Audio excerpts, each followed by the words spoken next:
రాధ శుద్ధ ప్రేమకు ప్రతీక. రాధ మరియు కృష్ణుల ప్రేమ అనేది శుద్ధమైన, నిస్వార్థమైన ప్రేమ. ఇది లౌకిక ప్రేమ కాదు, ఇది పరమాత్మతో జీవాత్మ ప్రేమ. రాధ అంటే ఆత్మ, కృష్ణుడు అంటే పరమాత్మ. ఇద్దరి మధ్య ఉన్న ప్రేమ అనేది భౌతిక సంబంధాల కన్నా చాలా ఎత్తైనది. అందుకే అది వివాహ బంధంతో పరిమితం కాదు. రాధ అశరీరమైన ప్రేమ స్వరూపం. రాధ ఒక చారిత్రక వ్యక్తి కంటే తత్వం అని చాలా పండితులు చెప్పారు. అంటే ఆమె శారీరకంగా కాకుండా ఆధ్యాత్మికంగా శుద్ధ ప్రేమ స్వరూపంగా ఉండేదని విశ్వసించబడుతుంది. శ్రీకృష్ణుడి లీలలకు ఇది అవసరం అయిన అనుభూతి స్వరూపం. అందుకే ఆమెను కృష్ణుడు పెళ్లి చేసుకోవడం అనే విషయం అసంబద్ధమవుతుంది. రాధాకృష్ణులు సత్యాన్వేషణలో మానవ ప్రేమకు ప్రతీక.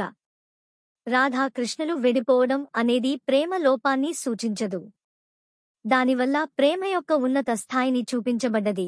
అక్కడ ప్రత్యక్ష సాంగత్యం లేకపోయినా మానసికంగా, ఆధ్యాత్మికంగా వారు ఒకటిగా ఉన్నారు.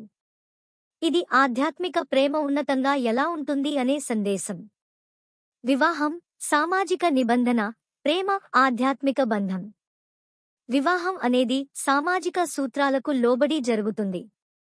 కాని రాధాకృష్ణుల ప్రేమ ఆ సరిహద్దులను మించి ఉంటుంది. అది భక్తి, తత్వం, ప్రేమ అనే పరమార్థాన్ని చూపిస్తుంది. రాధాకృష్ణుల వివాహం జరగకపోవడం వల్ల అది శాశ్వతమైన తత్వంగా మారింది. శ్రీకృష్ణుని అవతార ధర్మం. శ్రీకృష్ణుడు ఈ భూమికి వచ్చినప్పుడు నూతన ధర్మాన్ని స్థాపించడానికి వచ్చాడు. తన లీలల ద్వారా భక్తులకు మార్గం చూపించేందుకు ఎంతో ముఖ్యమైన పాత్ర పోషించాడు. గోపికలతో చేసిన రాసలీలలు, ప్రేమలీలలు all symbolize the union of devotee and the divine. ఈ లీలల పరాకాష్ఠే రాధా కృష్ణ ప్రేమ. ఇది వివాహం కన్నా గొప్పది. రాధ ఒక లీల, ఒక స్థితి, ఒక శక్తి. శ్రీమద్భాగవతంలో రాధాదేవి పేరు స్పష్టంగా లేకపోయినా ఆమె పేరు పురాణాల ద్వారా ప్రసిద్ధి చెందింది. చాలామంది భక్తుల మానసిక ప్రపంచంలో ఆమె ఒక దివ్య లీల స్వరూపం. రాధ అంటే కేవలం వ్యక్తి కాదు, ప్రేమ, భక్తి అనే శక్తికి ఆమె ప్రతీక. లీలాభూమిలో కాలక్షేపమైన ప్రేమ, గోపికలు మరియు రాధ. శ్రీకృష్ణుడు బాల్యంలో బృందావనంలో గోపికలతో చేసిన రాసలీలలు ఆధ్యాత్మికంగా, భక్తి మార్గంలో ఉన్నత స్థితిని చాటుతాయి. ఈ లీలల్లో రాధ ఉన్నత స్థానం పొందింది. కృష్ణుడి హృదయంలో ఆమె శాశ్వతంగా నిలిచిపోయింది.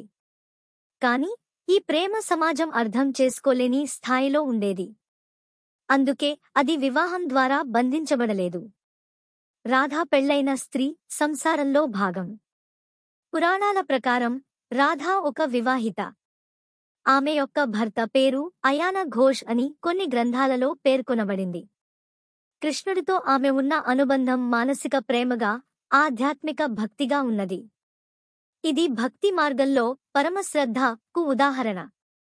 విడిపోయిన ప్రేమ, కానీ శాశ్వతమైన బంధం. శ్రీకృష్ణుడు ద్వారకకు వెళ్లిన తర్వాత రాధతో భౌతికంగా విడిపోయాడు. కాని వారి బంధం ఎప్పటికీ తీయగా, దివ్యంగా ఉండిపోయింది.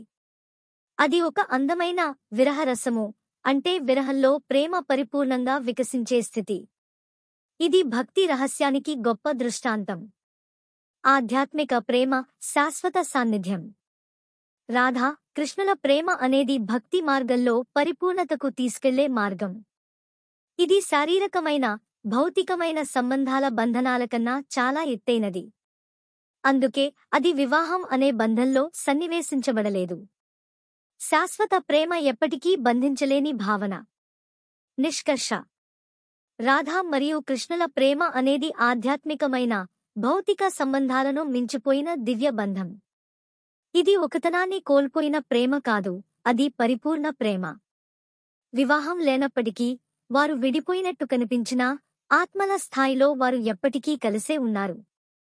ఈ ప్రేమను పెళ్లితో పరిమితం చేయడమంటే సముద్రాన్ని ఒక బిందెల్లో పోసే ప్రయత్నం చేసేలా ఉంటుంది. అందుకే శ్రీకృష్ణుడు రాధను పెళ్లి చేసుకోలేదు, ఎందుకంటే వారి ప్రేమకు పెళ్లి అనే బంధం అవసరం లేదు. అది మరింత ఉన్నతమైన దివ్యమైన స్థితి.